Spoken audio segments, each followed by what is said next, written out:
All right, everyone, we've reached Wednesday morning briefing. This is Hamish speaking to you. Kevin on as well with me today. Kevin, just the two of us today, but there's no shortage of talking points, and we both like to chat as well, so we should be absolutely fine. How are you? I'm great. I've had a great week, great start to the week, yeah, looking forward to April getting even better, and May. Yeah, it's good time to be a Celtic fan at the moment. It is. We've got a wee kind of interesting discussion we're just having off air there that we can maybe come back to in a wee minute. First of all, we are thrilled to have Weissman, a global leader in the boiler industry, sponsor our podcast. And to make things even more exciting, they have teamed up with Scotland's very own award-winning installation team. That's MPH Boilers, which makes this a match made in heaven. Weissman's boilers are engineered to deliver not just warmth, but unparalleled efficiency and reliability. We're talking cutting-edge technology that saves you money on energy bills and reduces emissions. And as you know, with MPH Boilers, you're getting service from the best in the business, a local team that are committed to excellence and customer satisfaction. So check them out, Weissman. When you get a boiler installed by them, installed by MPH from Weissman, you'll also get a free internet controller, and they're offering the first year service free. Check them out. A match made in heaven there. And seeing as Ryan and Tony aren't here, I'll do this as well. 6 months of access for the Celtic Way for £1. We've still got this offer going.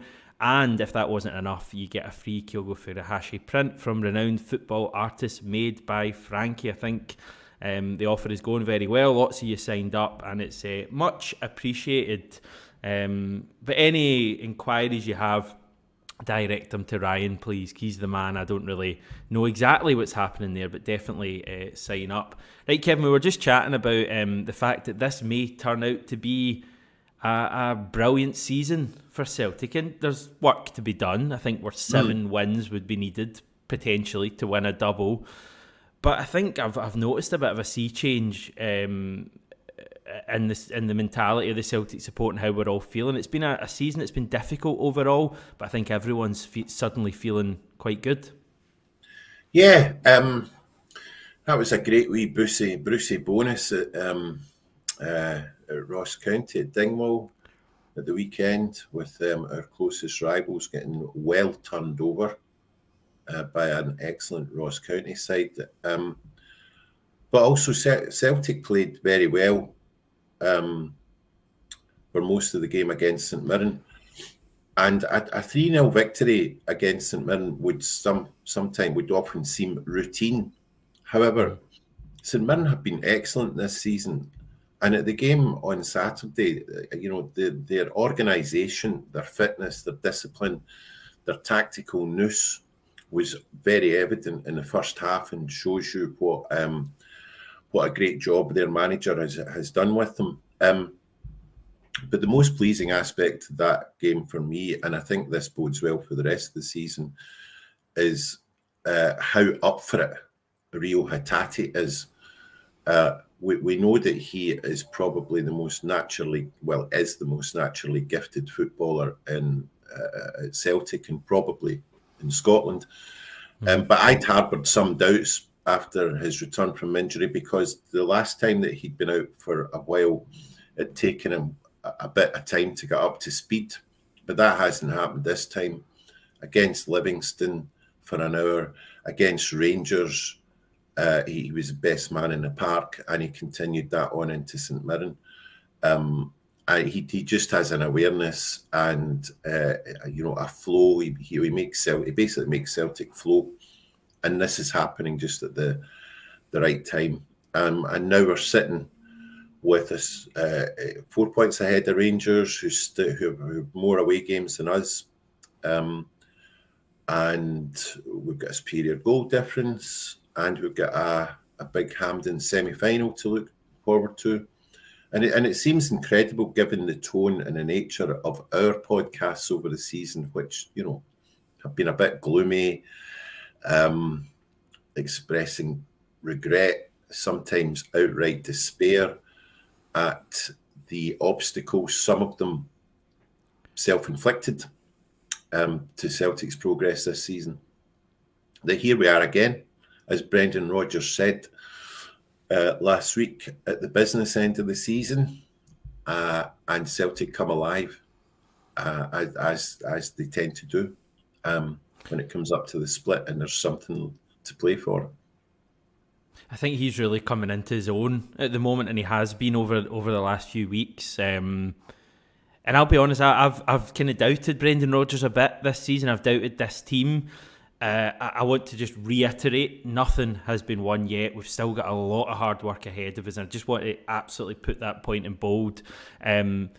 But this Celtic team have really hung in, I think, when times have been tough this season, and there have been a lot of tough points, and I think it's to their credit that we're in a good position now. I know loads of people will say, we shouldn't even be in a title race given how the start of the season was, and we were like 7 points clear, and yeah, fair point. But, we are in a title race, and I think ever since we've been in a title race, I don't know how long that's been, but I think generally the team have shown that they're able to deal with the pressure, and I think across the city you're getting the opposite. As I say, once more, it's all going to be for nothing if we can't take our eye off the ball here. We got a comment in there, Typhoon saying still a lot of work to be done, cannot afford any slip-ups, and I agree, we're still in a position where you can't afford any slip-ups, and I think it's important, we all remember that, but equally, it's all right to say we're in a lot better position than we were 10 days ago. I'll be honest, going to Ibrox, I believed in the team, but I couldn't stop thinking, we can't lose this game. If we'd lost at Ibrox, we were in a pretty tough position. So the team have really stuck in there, Kevin, but as we say, still, 5 big league fixtures to go. They're all going to be challenging in their own way. My biggest fear now, and I think we now have we are now in a position to play our strongest team, probably for several games, which is probably the first time that we've been able to say that this season. I hate to go on about this, but my biggest fear is, how can I put this, the eccentricities of the Scottish officials in administering the VAR system, and we should beat Rangers on at Parkhead in 3 weeks. We played them 3 times. We've outplayed them in most of those games, or for most of those games, 2 victories and a draw. Rangers don't play well under the current circumstances when there are no fans at Parkhead. I think I can only remember one occasion under Steven Gerrard when they played well and beat us fair and square. Whereas Celtic always play well at Ibrox in recent seasons, no matter what the circumstances. But we're one, we've got to have absolute discipline, as you said, no red cards. Watch how we play around the 18-yard box and defending our lines. Don't give anyone any excuse, either on the park or in the VAR room, to scan every scintilla of movement in that box, looking for the merest infringement which will justify penalising Celtic.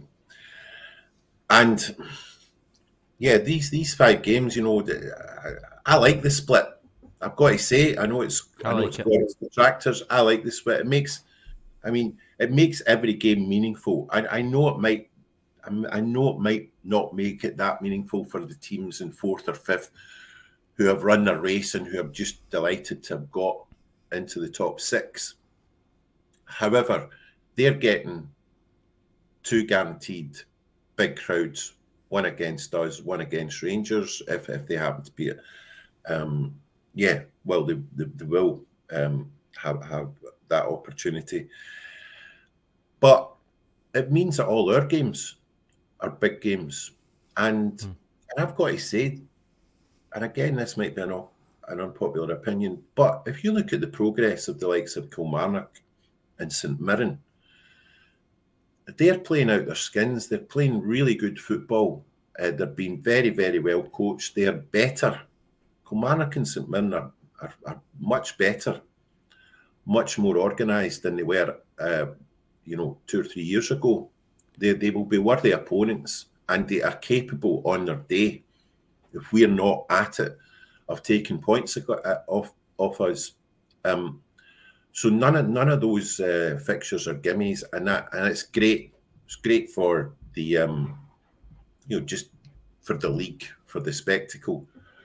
And you're right, we can't take anything for granted. We're in a great position, absolutely brilliant position, but anything can happen because, like, I'm a veteran of 2003 and 2005. In 2003, we lost the title by one goal. Yep. And we're only 5 goals ahead of Rangers if it came down to goal difference. And if Rangers win tonight, which is debatable, but if they win tonight, it erodes that even more. But in 2003, 21 years ago, we were beaten by 1 goal. And the reason why is because there was a midweek fixture against Dundee when we were 6-0 up with 10 minutes to go. And somehow or other, we allowed Dundee to score 2 goals when they were 6-0 down. Those 2 goals gave the title to Rangers. There was nothing else. Forget about referees, anything. Those 2 goals gave the title to Rangers.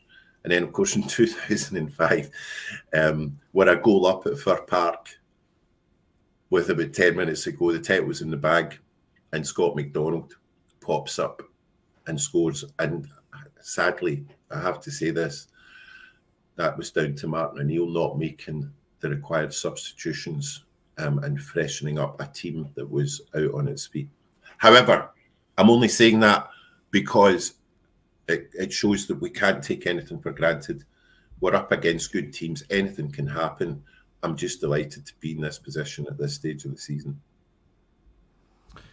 Yeah, I mean, as people are pointing out, if Rangers win tonight, which, call it voodoo or whatever you want, I think Rangers will win tonight. You're down to a point, and you'd rather be a point ahead than a point behind, but it's still very tight. And we go to Dens Park. That's our first fixture. We then have Hearts at Celtic Park, a rare Saturday 3 p.m. The only one of our last 5 games, I think, that won't be in television. And I mean, I'm already buzzing for that game. Hearts coming to Celtic Park, full house, Saturday 3 p.m. That would be brilliant. Then you get the derby a week later, which, if we win our first 2 matches, Dundee and Hearts, that derby becomes effectively a match to seal the title, even if it isn't officially done. You beat Rangers at that stage, and I think at that stage you would maybe need 1 win from your final 2 or 2 points or something like that. We then go to Rugby Park, penultimate match, midweek on a Wednesday night. Like, whoa, what a game that's going to be. That could potentially be a game where we could win the league. It could potentially be a game where we have to win. That's going to be an absolute cracker. And then final game of the season, you've got St Mirren coming to Celtic Park, as we saw at the weekend. No mugs, a decent team. So I think the thing about all of those games is a challenge there in every game. There's a bit of unknown as well. I mean, how much will Hearts want these matches after already being already having third secured pretty much? They're 11 points clear at the moment of Kilmarnock. 5th place, they're still actually, St Mirren and Dundee are still actually playing for something, because if anyone apart from Aberdeen wins the Scottish Cup, 5th place will be a European place. So those teams will still be motivated. Dundee will still be motivated tonight and against ourselves in 10 days' time. So just a lot happening. Was there anything in particular that caught your eye from the post-split fixtures? Well, I just mentioned St Mirren and Kilmarnock, and I should also mention Dundee. Dundee have been excellent. These are 3 clubs which you wouldn't have you wouldn't have had in the top 6. You wouldn't have predicted any of those 3 being in the top 6. Dundee have been excellent. they play good football. It's not it's not this damning with faint praise. They're well organised, they're good, they're disciplined, they're hard, they're fit. They play good football, and that's down to the coaching ability of Tony Docherty. And it's we maybe I'm clutching at straws here, but in the past, when Celtic have faced teams like this, it's all about we need to grind out the win, we need to be hard, tough in a tackle, face up to a big physical confrontation. That's not actually the case anymore. Those clubs that you would normally have associated with that once upon a time are now getting the ball down. They're trying to play sophisticated, modern football, building from the back. It's not simply about 10 men behind the wall and crunching into 10 men behind the ball, crunching into tackles.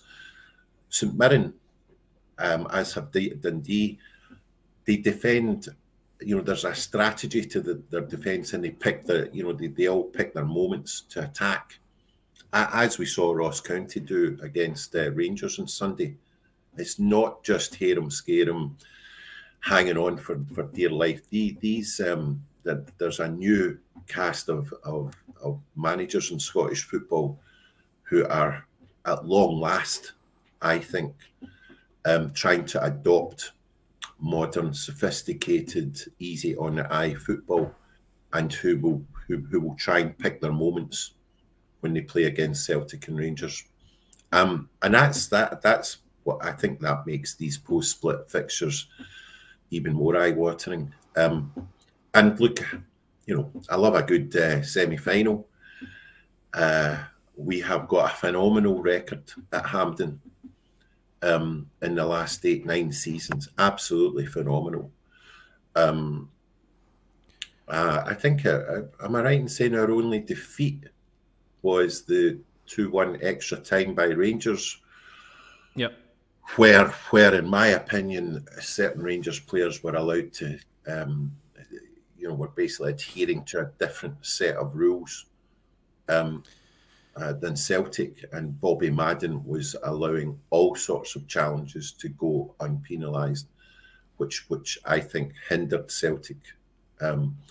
But I mean, that's what 4-7. I mean, that's something like one defeat. One defeat in nearly 30 games at Hampden. Yeah. We've made that our own. In the Jock Stein era, Jock Stein used to refer to Hampden as Celtic's second home. And under Neil Lennon and Brendan Rodgers, that's been the case. And Aberdeen will bring a big support. Aberdeen always bring a great support to Hampden. I hope they do again. And I hope they play well. I hope they look at what Dundee, Ross County have done and come. They're so disappointed not to have made the top 6. And frankly, it's just a disgrace that Aberdeen aren't in the top 6. So, just go for it. Make this a spectacle. Come at Celtic. Yeah, I think we're potentially looking at about 11,000, 12,000 Aberdeen fans. It's not quite the 19,000 tickets they were given, but they'll still make themselves heard. And I remember a cup semi they had against Rangers. I think it was in the League Cup a number of years ago now, maybe 2018, something like that. And they had not tiny, but they had a kind of smaller support that day and beat Rangers 1-0. I take your point though, it's a very different thing playing Celtic at Hampden. And we were talking about it yesterday on the video, like prior to Rodgers coming in initially in 2016, our Hampden record could hardly have been worse. I mean, we barely ever won there. St Mirren beat us, Inverness beat us, Ross County beat us twice, Rangers, Kilmarnock, Hearts as well. We lost probably about 7 or 8 major games. It almost became... it did become a real kind of bogey ground, or a hoodoo for us playing at Hampden. And I don't know exactly what changed, but it's so clear now that I think when guys like Callum McGregor and James Forrest, go to Hampden, they expect to win now, and they kind of probably deep down know if they apply themselves in the right way, they will win. I don't think that was the case 10 or so years ago. I was chatting to one of my pals just actually before this video, big Aberdeen fan, and he was saying that he reckons while their football hasn't actually improved recently under Peter Leven, their defensive record has. They've conceded 1 goal in their last 4 games, Aberdeen. They've not scored many, but I think defensively they've shored up a bit. So I don't know what the perception of Aberdeen is, because they've obviously struggled this season, and maybe a lot of Celtic fans we think will just turn up and beat them.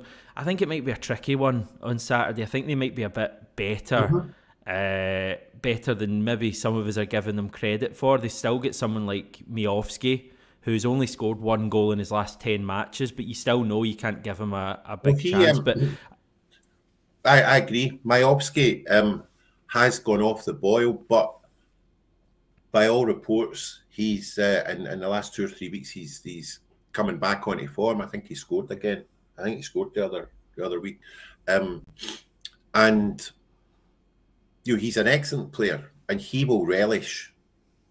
He will want these next few games, and he will relish a game against Celtic to remind people of what he can do.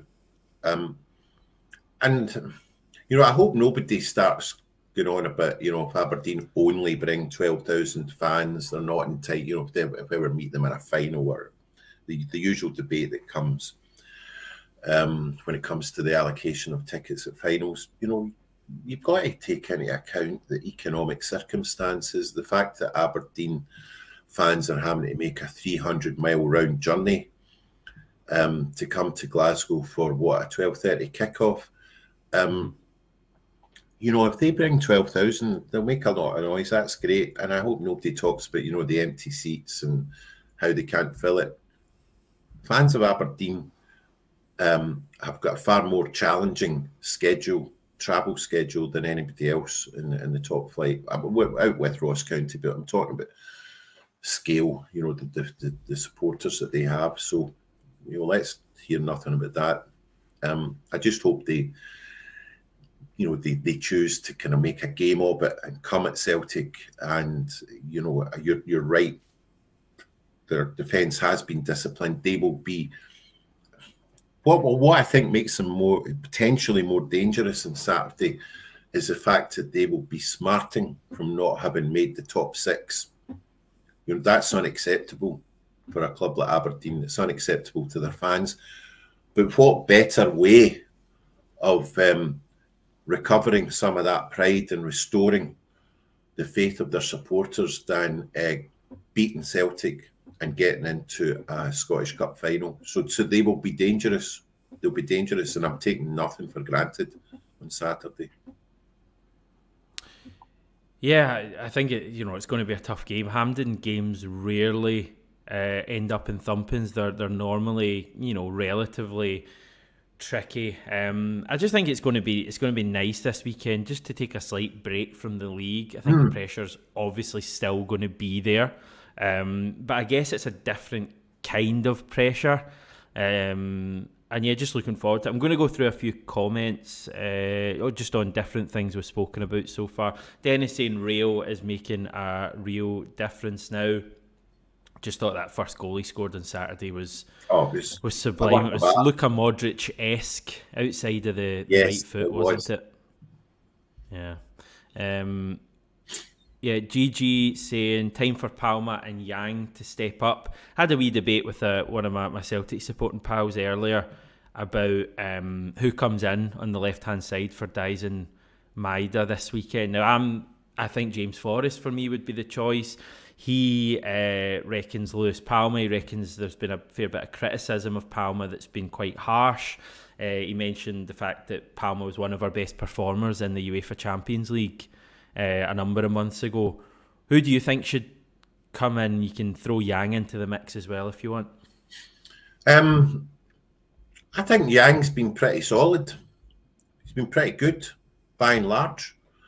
I agree with the point about Palma. There's he's a footballer and he played very well in the Champions League.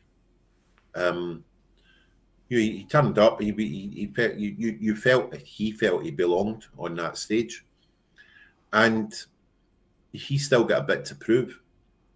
And these next few games, he will want to do it. And I just got a feeling that Brendan Rodgers might just think, right, here you go, show us what you can do.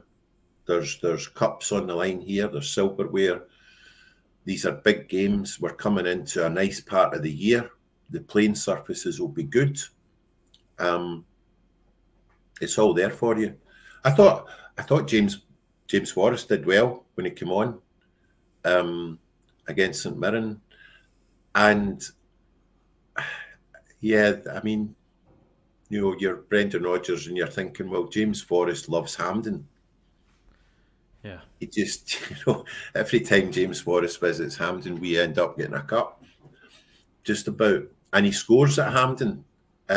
You were talking earlier about, you know, that run of games at Hampden that we'd had, you know, between 2011 and 2016, where, you know, everybody seemed to be beating us, accompanied by some incredibly dubious refereeing decisions, I've got to say. But I remember it turning. I think we beat Rangers 1-0 at Hampden in the League Cup semi-final. Absolutely battered Rangers, but we're going into the last 5 minutes, still nothing each. And then that beautiful goal by Dembele, the kind of back flick after Rio Griffiths had roasted their defence down the right. And then we beat Aberdeen 3-0 in the final, and that was the first silverware of the Brendan Rodgers first era. And James Forrest scored. And then he also scored against Motherwell. I think we beat them in the League Cup 2-0. And I think he also scored when we beat Dundee United 2-0 in 2015, along with Chris Commons. So Forrest loves Hampden. That might be enough to get him the nod from Rodgers, but I fancy Palma as well. I don't think he'll let us down. I think he'll embrace these occasions and this part of the season. Yeah, I was just trying to work it out because I remember that that first Aberdeen final you're talking about, the 3-0 game. I'm sure that was Celtic's 100th honour ever in our history, because I remember Brendan Rodgers getting quite emotional. That was his first trophy at the club. And I think now, just doing the maths quickly, I think we're on 116 now. Which I think that's remarkable when you consider, you know, back in 2016, we were only getting our 100th. I mean, 100's a lot, but that was our 100th. And now we've already, you know, we're going for 117, 118 this season, only 6 or 7 years later. It's remarkable. So does that, if we win the double then, am I right in thinking that we then become unofficially the most successful the most successful club in the world? And that our esteemed rivals from across the city might have to spend a bit of money removing some of the bunting and paint from I'd hope we would never go down that route, because anyone who doesn't think Real Madrid are the most successful team with their 15 or whatever Champions League, European Cups is. But there's scope to be ironic though. You know, there is scope for banners, large banners, when that becomes the case. But beyond then we should just leave it, because it's comical and ridiculous. Yeah. Well, it's all stuff to watch in the next few years. It's a matter of time, that's what I would say, given how the recent years have gone. But yeah, looking forward to this weekend, and I guess the James Forrest stuff's interesting. I just think I want to see what James Forrest is like, to be honest. We've seen him off the bench recently. He's looked good. I want to know, can he still start matches for Celtic, or is he just past that at this stage of his career? Have his legs gone? I think the only way we'll find out is by actually seeing him. Right, Derry also saying season's on a knife edge, 1 defeat in 5, and we probably lose the league. It could still go like that. So as we say, we need to have focus on every game. Maestro saying don't worry, be happy. Just stick that up and screen every video, I think. Celtic always, we need to remember every Rangers fan and most media people had them 100% title winners a few weeks ago, and now they're all crawling back under rocks. Brendan will drive us to the title. Hazel reckons this Scottish Cup weekend is a good distraction as a one-off game. Then we have to go full concentration into the league games one at a time. The good thing is you just win this weekend, Kevin, and you don't need to worry about the Scottish Cup until after the league's over anyway. Yeah. Another thing we haven't mentioned is that it gives another week for Callum McGregor. Yeah. It's another week in his rehabilitation. I don't know if he'll start. He might well, yeah. I mean, it'd be a great opportunity for him to start. And I'm not saying that the Scottish Cup semi-final was downgraded, but the point that was made earlier that it's, it gives us a week off worrying about the intensity of the title race, and it might be a great time to give Callum his first start in several weeks and just see how he gets on, and then he's up to match fitness for the most important 5 games of the season. I mean, it's Callum McGregor, isn't it? It's not like we'd be kind of playing someone who is unproven or anything. It's just his fitness. I don't know. I mean, a couple of weeks since the derby, he's obviously had game time since then. Training coming along. I'd be interested to see if he might start this weekend. Liam Scales, another one. Does he return if fit? Dennis is saying. I thought Big Nawrocki did. I thought Nawrocki did well. I still think that long term, he has got one of our weaknesses this season, and it's no criticism of Liam Scales, who's just been, surprised everybody, and hats off to his professionalism and his rigour and his character.